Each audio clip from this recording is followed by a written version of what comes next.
I don't want you to make the same mistake I did. Ugh. Become spoiled in a sense. Hello, welcome back to Loki and Elena. Today we're talking about litter box do's and don'ts and the biggest mistakes you do not want to make.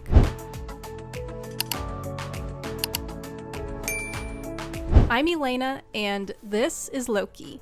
I create content for cat lovers and cat ladies. Let's start off on a positive note and go over all of the litter box do's first. Number 1. Do choose the right type of litter box. And I think this is where I personally went wrong. I had a big empty space in my bathroom right next to the toilet, and it seemed like a really great spot for a litter box, and it was really the only spot in my very small studio apartment that I could put a litter box. So it seemed like a really obvious choice to me to get some sort of cabinet where I could have some extra storage and then also have Loki's litter box hidden underneath. And it did work at first, but little by little I started to notice that Loki didn't really love his litter box. I loved the litter box cabinet, obviously, I'm the one who picked it out, but Loki actually started going poop on the floor right outside his litter box next to the toilet. I was really worried and I started paying close attention to his behaviors.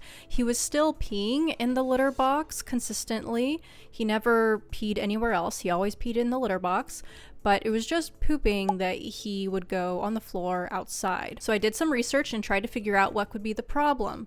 I was using enough litter. I cleaned his litter box every single day, so it was always clean.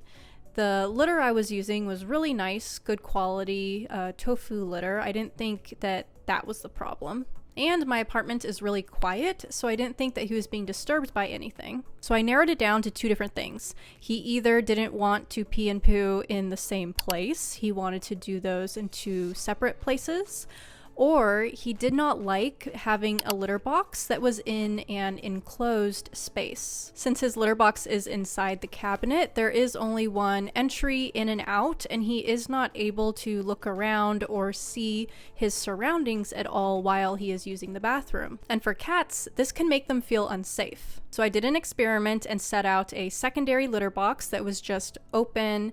It was small. I wanted to get a larger size, but they were all sold out, so I ended up getting a very small, basic litter box, and I just set that out in the area where he normally would poop on the floor.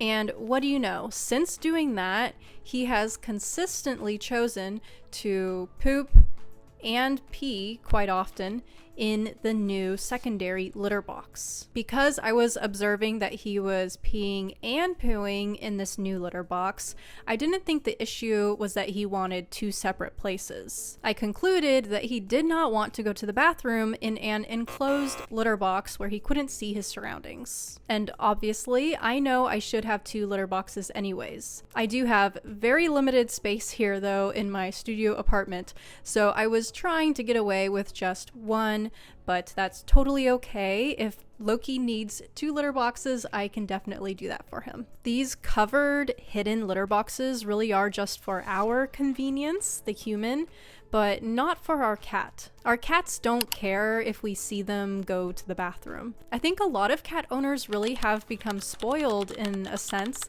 because they don't even want to see their cat's litter box at all. And I do get that on one hand, but cats are already such convenient companion animals. Like, we have it so easy.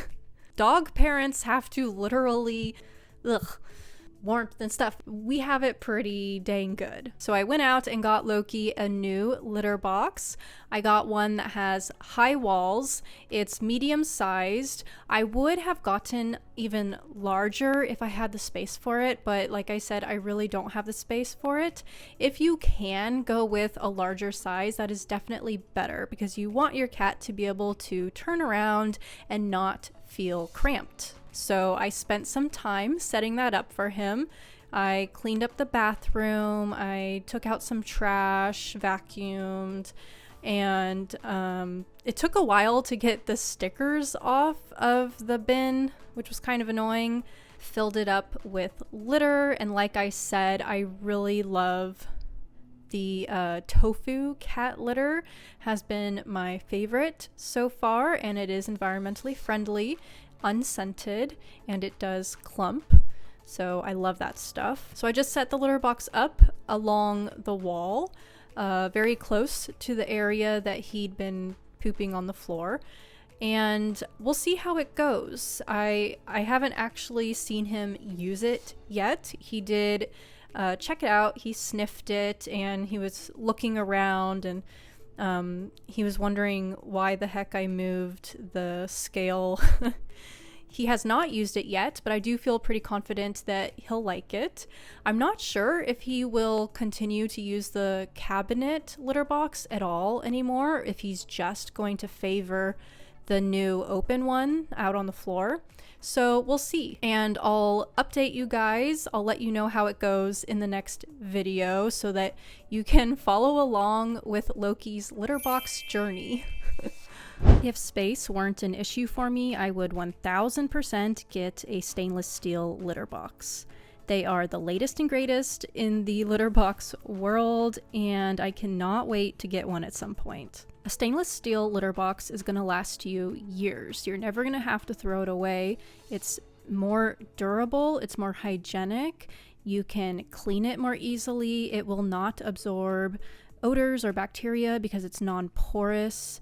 And it just looks better. It's also more environmentally friendly. So if you're looking for a really great litter box recommendation, this is it. The stainless steel litter box. I will include a link in the description. So ditch the plastic. The stainless steel is where it's at. Number 2, do keep your litter boxes clean. Like I've said before, it's really important to keep your cat's litter boxes clean because cats are very clean animals. Put yourself in their paws and imagine what it would be like to continue to eliminate into a toilet that does not get flushed but once every few days. That would not be very nice, would it? So cleaning your cat's litter box every day or even more than once a day, especially if you have multiple cats, is really important if you want to maintain good litter box habits. You do not want your cat to start going to the bathroom on the floor. So keep their litter box clean and they'll probably continue to use it. Funny story, I had a roommate in college who had 2 cats living in the apartment with us. I didn't have any at school with me, so it was just 2 cats. They were her cats. And one day she came up to me and she was like, "Hey, Elena." I was like, "Yeah." And she said, "When you're at home, how often do you clean your cat's litter boxes?" And I said, "Every day. Why?" And she was like, "Oh." I didn't know at the time, but her cats had actually been pooping on the carpet like every single day. Turns out that she, for some reason, thought that you only needed to clean the litter box once a week. Number 3 is to use the correct amount of litter. Balance is key when it comes to litter usage. You do not want to use too much and overwhelm your cat, but you also want to have enough that they feel like they can fully bury all of their stuff. If you want to know an exact number, I'd say about 3 inches of litter should be good. Number 4, place the litter box in a quiet and accessible area. You do not want to put your litter boxes in the busiest, loudest rooms of your house, but you do want to put your litter boxes close to the areas where your cat usually hangs out. It's important that their litter boxes are easily accessible when they need them. If you have 1 cat, then you need 2 litter boxes. But if you have a really big house, you might need to consider getting more. If you have a multi-level home, make sure you have at least 1 litter box on each level. Again, you're trying to make it convenient for your cat when they need to go. Number 5, do have the correct number of litter boxes. As I've mentioned before, you need 1 litter box per cat plus 1 extra. So if you have 1 cat, you have 2 litter boxes. If you have 3 cats, you have 4 litter boxes. And like I mentioned earlier, if you have a really big house, you may need even more. I received a comment on a past video that I was making it sound too much or unrealistic, how many litter boxes you need to have. So this is not just my personal opinion. This is coming from veterinarians, cat behaviorists and experts in the field.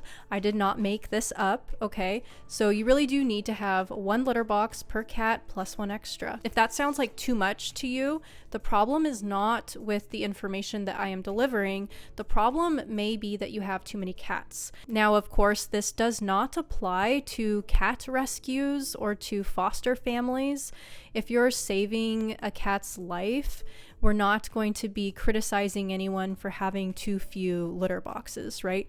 Rescue shelters, cat rescues, foster families, they do the best they can with the resources that they have, and that is extremely commendable. I am not speaking to those organizations or to those people.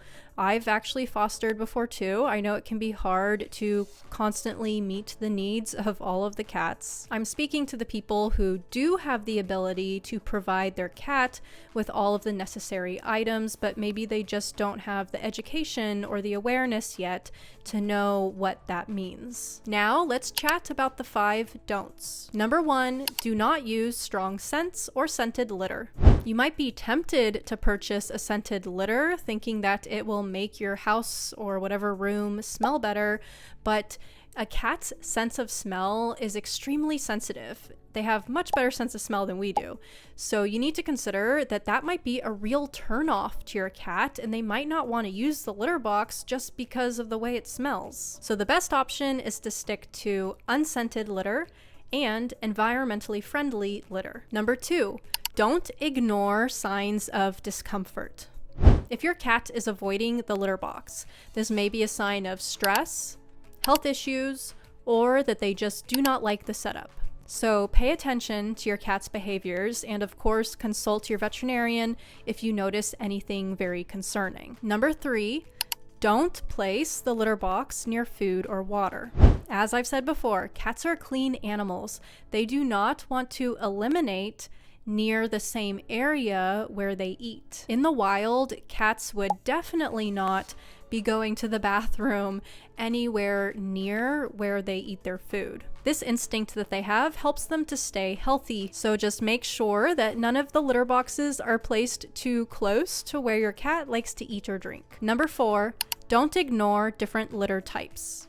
There are a lot of different types of litter now, which is really great, but some of them your cat might hate. If you start noticing problems like your cat is eliminating outside of the litter box, one of the easiest things to do is to start experimenting with different types of litter, because it's very possible that the type of litter is the problem. I do not recommend using the old traditional type of clay litter that has a lot of dust. The dust isn't good for you, but it also is not good for your cat. A lot of those types of clay litters also have the very hard crystal shaped litter, and those can actually be painful on your cat's paws. The clay litter is also not environmentally friendly, so again, I'd recommend going with something that is made out of a renewable resource, and those are probably also going to be a little bit softer and easier on your cat's paws. Number 5, don't neglect regular maintenance. Obviously, it's important to scoop out the litter box every day, but it's also important to completely switch out the litter every few weeks. Dispose of the old litter and wash the litter box with a mild detergent. This keeps odors at bay and encourages use. I also do not recommend using the automated litter row boxes, and the main reason why is because I think it's important to stay in touch with your cat and your cat's health, and it's really difficult to do that if you are not able to actually look and see your cat's stuff. There's a lot that you can tell about your cat's health by examining their poop. And if you're using a robot litter box, it just gets automatically dumped out. So I know some people love them, but again, I just like to really stay on top of my cat's health, and I don't feel like I can really do that if I'm not able to actually see what they are eliminating. If you enjoyed this video, you are really going to love this one, where I reveal the 10 essential things that every cat needs, and there's a free PDF download. Comment below your all-time favorite cat litter, if you have one. I would love to hear your thoughts. Subscribe so you don't miss out, and I'll see you in the next one. Bye!